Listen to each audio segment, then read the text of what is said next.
ফেলে দাও ফেলে দাও ফেলে দাও।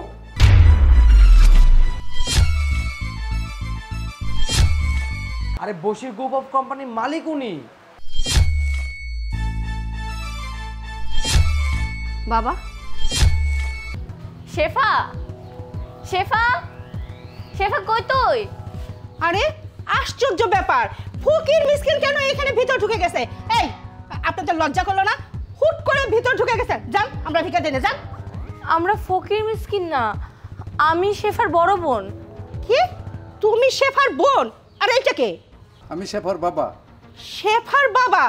ওগো সূর্য, সূর্যর বাবা, শিগগির এদিকে আসো, আমাদের বড় অতিথি এসেছে, এসে দেখে যাও, আমাদের অতিথি আসছে, দেখে যাও। এটা কে? দারোয়ান কোথায়? কিভাবে ঢুকলো এরা? আরে থামো, দারোয়ানকে আমি একটু বাজারে পাঠাইছি। দারোয়ানকে বাজারের পাশে গেটে তালা দিয়ে যাবে না? আরে ওনটা তো ফকির ফাকরা না, উনি হচ্ছে শেফার বাবা আর উনি হচ্ছে শেফার বোন। How funny! সূর্য, তুমি না বলেছিলে তুমি গ্রুপ অফ ইন্ডাস্ট্রিজ এর মালিকের মেয়েকে বিয়ে করেছো? There is your father in law and sister in law, is it right? No বাবা, কি বলছো তুমি? আমি তো ওনাদেরকে চিনতেই পারছি না, ওনারা কারা? রাবিশ! How disgusting!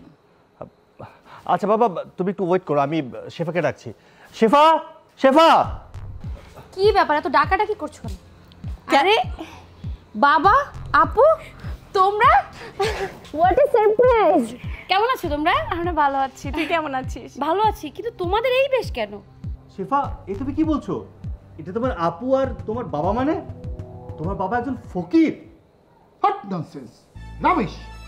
এই, তুমি না বলেছিলে তোমার বাবা গ্রুপ অফ ইন্ডাস্ট্রিজ এর মালিক? তুমি অক্সফোর্ড ইউনিভার্সিটি থেকে পড়াশোনা করে এসেছো, হ্যাঁ? তুমি আমার ছেলে বড় লোক দেখে, আমার ছেলে আমার কোম্পানির জিএম শুনে তুমি আমার ছেলেকে প্রলোভন দেখিয়ে আমার ছেলেকে বিয়ে করেছো, তাই না? সকালে গরম গরম কফির কাপে চুমুক না দিলে তোমার ঘুম ভাঙে না, আর মাম পানি ছাড়া তুমি খেতেই পারো না। তাহলে এখন কি দেখছি আমি, আমার অভিজ্ঞতাই বলে এই লোক কখনো গ্রুপ অফ ইন্ডাস্ট্রির মালিক হতে পারে না। তার মানে তুমি আমাকে ঠকিয়েছো? তোমাকে ভালোবেসে বিশ্বাস করে আমি ঠকেছি? ছি! থাম সূর্য, তো শ্বশুর আমাদের জন্য উপহার এনেছে, দেখি না কি উপহার এনেছে। বাবা, মাছ, এত বড় মাছ! মাছ দিয়ে কি পচা গন্ধ, এই মাছ বলে আমরা খাবো? ফেলে দাও ফেলে দাও ফেলে দাও।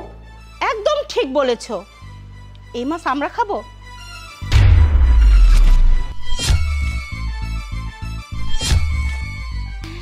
দেখি তো বস্তায়, নিশ্চয়ই বস্তায় গরুর মাংস, মুরগির মাংস, ভালো ভালো ফল ফ্রুট এনেছেন, তাই না বিআই সাহেব?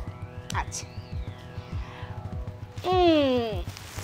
ওরে বাবারে, খুলে খুলে দেখি বস্তার ভিতরে কি মহামূল্যবান জিনিস আছে। ও মা, তো শ্বশুর তো বস্তা ভরে শাক সবজি এনেছে, যেটা কিনা আমরা জীবনেও খাই না।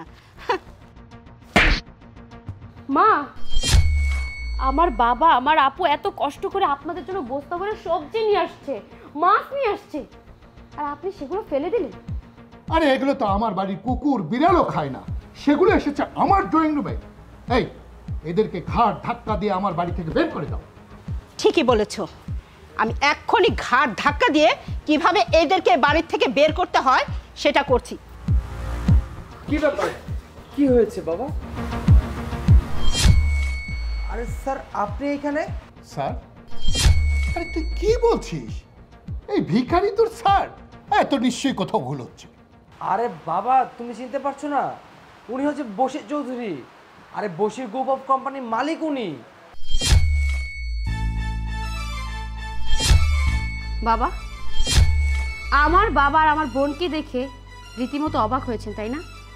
আমি আপনাকে এতবার করে বলেছি যে আপনি যেটা ভাবছেন সেটা ভুল, আমার কথা একটাবারের জন্য শুনলেন না, উল্টো আরো আমার বাবাকে আর বোনকে অপমান করলেন। শেফা, থাম তুই। আমার বাবা তো আপনাদের বাসায় কখনোই আসতে চাচ্ছিল না, আমি তাকে অনেক অনুরোধ করে এই বাসায় নিয়ে আসছি।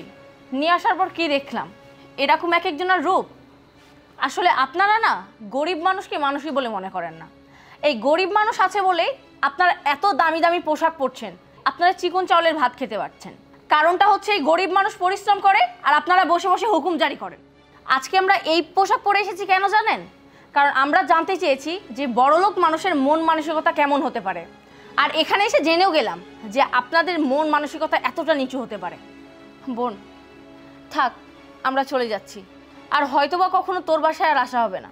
ভালো থাকিস। দাঁড়াও আপু, তুমি চলে যাবে আর আমি এই বাড়িতে থাকবো? যেই বাড়িতে তোমরা এসে অপমানিত হবা, সেই বাড়িতে আর আমি এক মুহূর্ত থাকবো না। চলো আপু। দাঁড়া মা, যাওয়ার আগে একটা কথা বলে যাই। বিআই সাহেব, পোশাক দেখে মানুষের বিচার করা যায় না। একটা কথা মনে রাখবেন, সবার উপরে মনুষ্যত্ব, তাহার উপরে নাই। মা শেফা, দেখো আমাদের ভুল হয়ে গেছে, আমরা বুঝতে পারিনি। আসলে আমরা কখনো চিন্তাই করি নেই যে তোমার বাবা এই পোশাকে আমাদের বাসায় আসবে। মারে, এবারের মতো আমাদের ক্ষমা করে দেওয়া যায় না? আমি তো মা, মা তো ভুল করতেই পারে, তাই না? তুমি না হয় সন্তান হয়ে এবারের মতো আমাকে ক্ষমা করে দাও, একটা বার সুযোগ আমাদের দাও। বিআই সাহেব প্লিজ আমাদের ক্ষমা করে দেন, এভাবে যাবেন না। আসেন আমাদের সাথে ঘরের ভিতরে চলেন। আজকে না খেয়ে দিয়ে এ বাড়ি থেকে আপনাদের যাওয়া নেই। আসলে আমি এই অবস্থায় কাউকে দেখে অভ্যস্ত না। Extremely sorry. বিআই সাহেব, বাবা আপনি কি দাঁড়িয়ে আছেন কেন? ভিতরে চলুন, আসুন আসুন। চলো বাবা, চল বাবা, ভিতরে চলো। আচ্ছা বিআই সাহেব ভিতরে আসেন।